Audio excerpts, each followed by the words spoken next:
लहानपणी ना हे बनपाव चहाबरोबर खायला फार आवडायचे, पण ते कसे बनवायचे हे काय माहित नव्हते। तर त्याच बनपावची रेसिपी आज मी तुमच्याबरोबर शेअर करणार आहे। चला रेसिपीला सुरुवात करूया। जे बेकरी रिलेटेड पदार्थ असतात ना, त्यासाठी वजनी प्रमाण अगदी अचूक पाहिजे। तर पाव बनवण्यासाठी इथे मी एका भांड्यात 15 ग्राम एवढं ड्राय इस्ट घेतला आहे आणि साखर 125 ग्राम। भिजवण्यासाठी मी इथे कोमट पाण्याचा वापर केला आहे।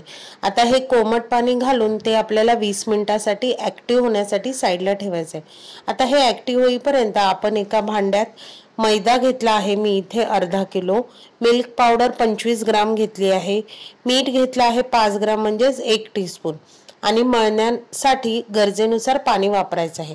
आता हे 20 मिनिटांनंतर तुम्ही बघू शकता ईस्टला चांगला वरती फेस आलेला आहे।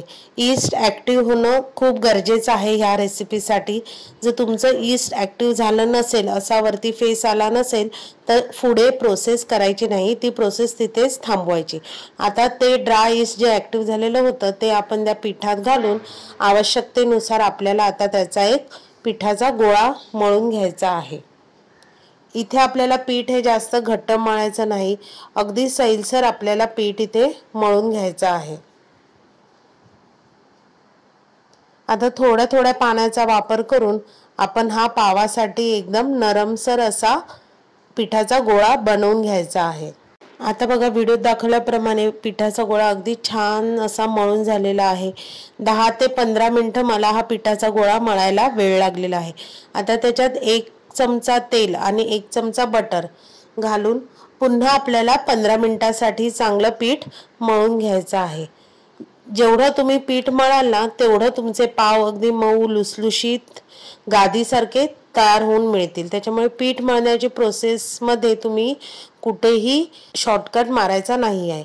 बटर किंवा तेल लावून ते भांडं ग्रीस करायचं आणि पिठाचा गोळा असा आतल्या साईडने गोळा करून तो आपण त्या भांड्यात ठेवून द्यायचा आहे। वरती झाकण ठेवा, कपडा ठेवा किंवा प्लास्टिक रॅप लावा आणि जवळजवळ 1 तासासाठी आपल्याला हे पीठ गरम ठिकाणी डबल होण्यासाठी ठेवायचं आहे।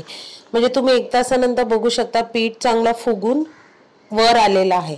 आता काय करायचं, वरती थोडा हलका मैदा भुरभरून त्याला एक पंच मारायची। पंच मारली की काय होईल, आपलं पिठामधली जी सगळी हवा जमा झालेली असते ती मोकळी होईल।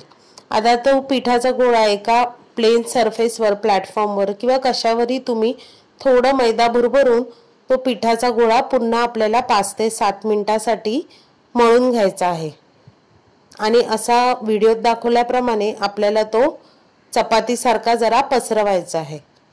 आता पुरणपोळी जसं आपण पुरण भरतो नाही का, तसंच आपल्याला ह्याच्यामध्ये टुटी फ्रुटी भरायचे आहेत आणि ते व्यवस्थित पॅक करून घ्यायचं आहे। आता व्हिडिओत दाखवल्याप्रमाणे आपल्याला हे चारही बाजूने व्यवस्थित पॅक करून आपल्याला त्याचा एक रोल बनवायचा आहे।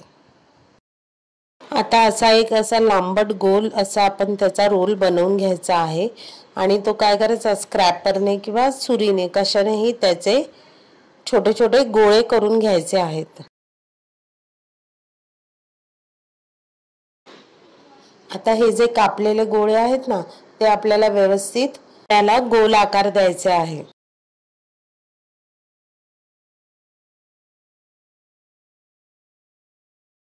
आता हे बनपाव बघा तयार झालेले आहेत गोळे बनवून। आता हे बनपाव ओव्हन मध्ये भाजण्यासाठी एका ट्रेला मी तेल किंवा बटर काही लावून तुम्ही ते भांडं ग्रीस करून घ्यायचं आहे आणि हे जे बनपाव आहेत ना, ते थोड्या थोड्या अंतरावर म्हणजे 2 बनपावामध्ये थोडा डिस्टन्स ठेवायचा आहे। त्यावर मी थोडे पुन्हा टुटी फ्रुटी लावलेले आहेत। थोडं दुधाने ब्रश करून घ्यायचं आहे। आता 15 मिनिटांनी मी प्रीहीटेड ओव्हन मध्ये 150 डिग्रीवर 20 ते 25 मिनिटांसाठी हे पाव चांगले बेक करून घेतलेले आहेत।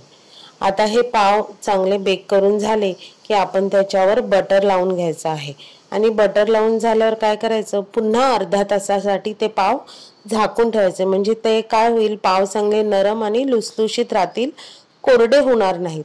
आता तुम्ही अर्धा तासाने इथे बघू शकता पाव चांगले आपले नरम लुसलुशीत अगदी बाहेर दुकानात मिळतात ना, तसे तयार करून झालेले आहेत। तर जर ओटीजी नसेल तर हे तुम्ही कुकर मध्ये खाली फक्त एक स्टँड ठेवायचा आणि कुकरच्या डब्यामध्ये हे पाव तुम्ही बेक करून ठेवू शकता। फक्त तुम्हाला ह्याचा रिझल्ट, ह्याचा कलर जो आहे तो ओव्हन मध्ये जसा आपल्याला मिळतो तसा मिळणार नाही, पण टेस्ट मात्र नक्की तशीच मिळेल। जर तुम्हाला माझी ही रेसिपी आवडली तर रेसिपीला नक्की लाईक करा, शेअर करा। चॅनलवर नवीन असाल तर चॅनलला सबस्क्राईब करा आणि नवीन व्हिडिओच्या नोटिफिकेशनसाठी बेल आयकॉनला प्रेस करायला विसरू नका। तोपर्यंत मस्त मस्त